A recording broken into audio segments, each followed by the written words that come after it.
The key.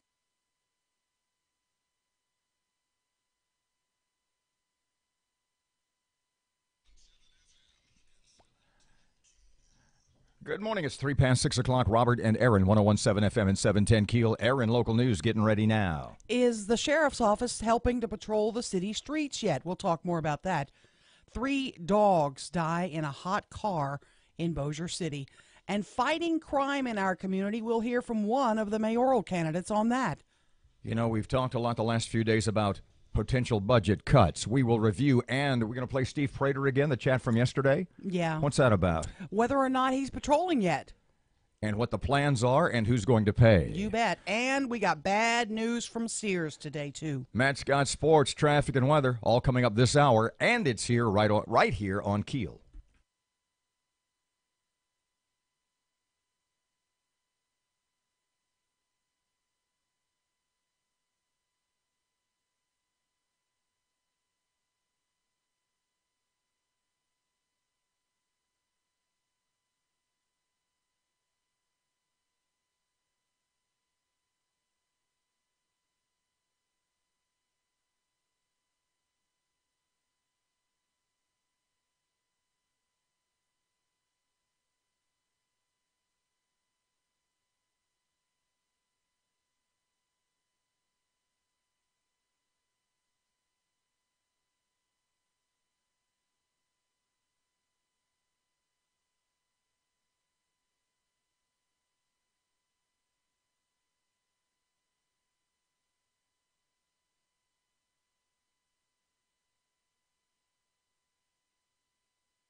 Information. KEEL News now.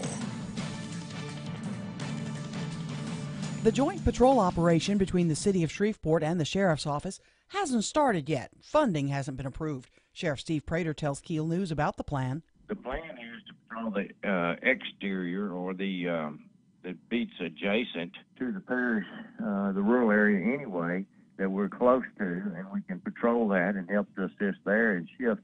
Shreveport could shift those officers down into the worst areas, which, truth of the matter is, they're shifted anyway. The Caddo Commission is considering funding options. Meantime, mayoral candidate Adrian Perkins tells KEEL News he has several ideas to fight crime. One is substations. If you have substations in these neighborhoods, you have police officers there day in and day out. They get to know the families in the neighborhoods.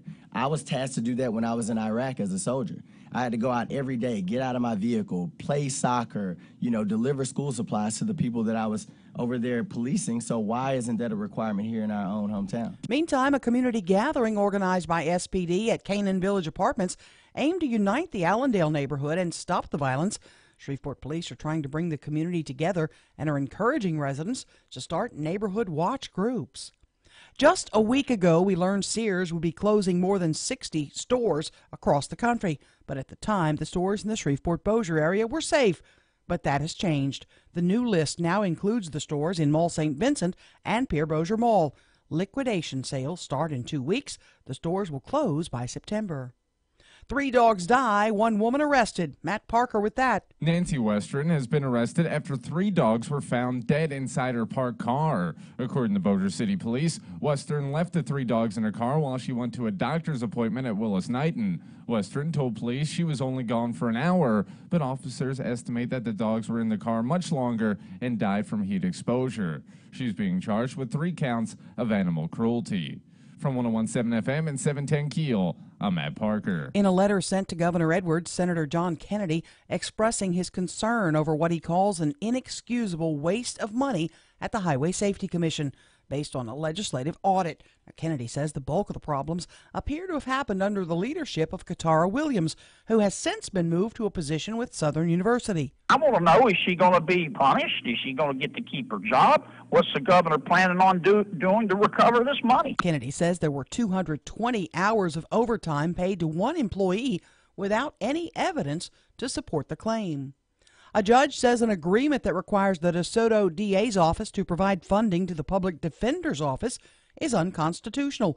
The ruling may have serious consequences as many parishes in the state have similar agreements. The case appears to be headed to the state Supreme Court. Despite a growing unhappiness with the MPC, it appears Executive Director Mark Sweeney will get a contract extension. During the Wednesday meeting, Alan Young made a motion not to renew Sweeney's contract.